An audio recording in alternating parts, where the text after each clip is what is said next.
Opinion: what explains Pakistan's repeated attacks on India? Pakistan's current Motormouth Defence Minister Khwaja Asif, a dynastic politician, was awarded an honorary doctorate in international relations by the Geneva School of Diplomacy and International Relations in 2017.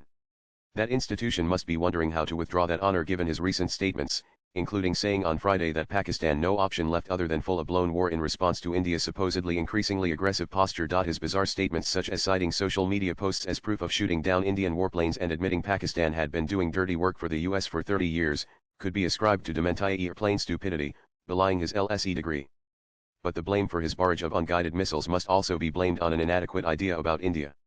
He and much of Pakistan suffer from acute historical deficiency syndrome (AHDS), leading to repeated bloody noses. That Asif could stand up in the Federal Assembly on Friday with India's Operation Sindoor retaliation in full tilt and blandly talk about Madrasa students being Pakistan's second line of defense bespeaks his profound ignorance about his country's eastern Betawar.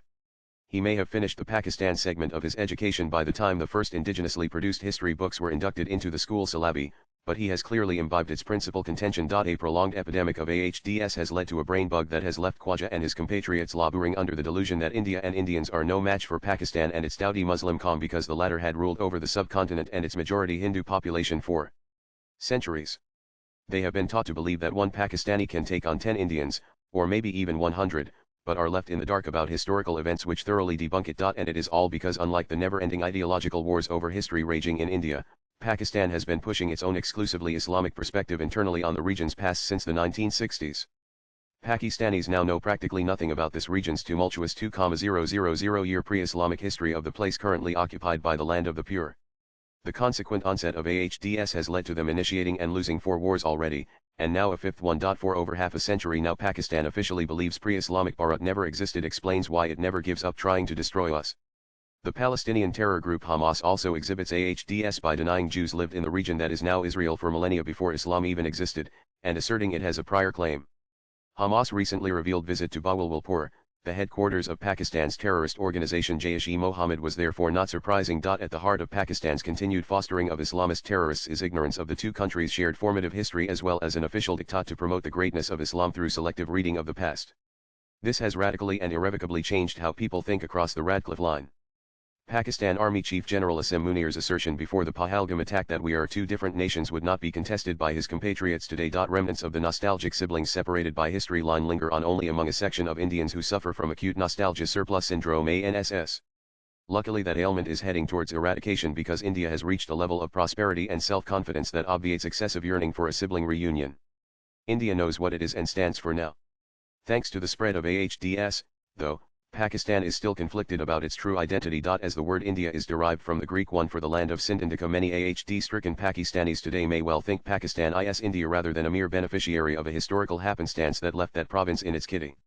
They would rather not acknowledge the ancient ergo pre-Islamic Persian word for the region, Hind, as that would mean all its inhabitants are de facto Hindus regardless of faith. AHDS prevents that embarrassing realization. Thus, the history drip to Pakistani students links the ancient world comprising Greece, Persia, Mesopotamia, and Egypt, all but one of which are part of the Islamisphere today, needless to add to Indus Valley sites now in Pakistan, but then leapfrogs right to Muhammad bin Qasim's invasion of Sind in 712 CE. What happened in between is glossed over as a band of disjointed squabbling nation-states that inevitably capitulated before the mighty sword of Islam. Pakistan had a first mover, or rather, discoverer advantage, as the initial ancient habitations unearthed in 192,122 in the subcontinent happened to be in Sind, leading to them being called the Harappan Civilization and then Indus Valley Civilization (IVC). The tag has persisted despite scores more settlements of the same antiquity in the past century being excavated near the Paleo-channel of what was once an even bigger river, the Sarasvati, now the Gagarhakra. As more settlements have been found near the Gagarhakra, India now prefers to call it the Sindhu-Sarasvati Civilization. And unfortunately for Pakistan, a site in Haryana called Purana has turned out to be centuries older than Murgarh in Balochistan, earlier thought to be where farming and a settled culture began here. Research has also revealed Murgarh's people have more in common genetically with the Inam-Gaon settlement in Maharashtra than any place in Pakistan. Providentially for those who plotted and furthered the selective history project there, very few Pakistanis today will delve deeply into IVC to discover its links to the subcontinent's pre-Islamic history. Their AHDS will ensure that the prime achievements of Vedic age, the rise and fall of great kingdoms across India, and the development of Hindu and Buddhist polity, society, philosophy and ethos before Muhammad bin Qasim's Islamic foray remains a mystery to them. A sketchy syllabus prompted AHDS therefore explains why Pakistan fought and lost 3 wars in the first 30 years after partition. The 1948 Kashmir incursion may have been part of 1947's unfinished agenda, but 1965 and 1971 were right around the time their history books cut out the Hindu-Buddhist period, leaving them with only anecdotal stories to fall back on, in which Indians are posited as vegetarian peacenik Hindus who are no match for beefy Muslim fighters. So, despite incontrovertible evidence of the competence of India's armed forces, their professionalism and fierce bravery, AHDS has led Pakistan to rashly and repeatedly battle with India. Had they known about India's long pre-Islamic history of fierce wars and the evolution of the battle dharma from the Bhagavad Gita to the Arthashastra and beyond, they may have had a different idea of India's capability.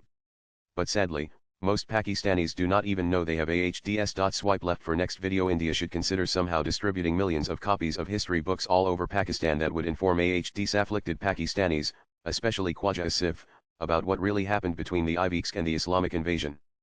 Pakistanis also need to be told the real outcome of their 4th and now the 5th war with India, as many of them think they have always won. Knowing the truth may finally end Pakistan's compulsive, periodic attacks on India. The author is a freelance writer. Views expressed in the above piece are personal and solely those of the author. They do not necessarily reflect News 18's views. Latest blogs.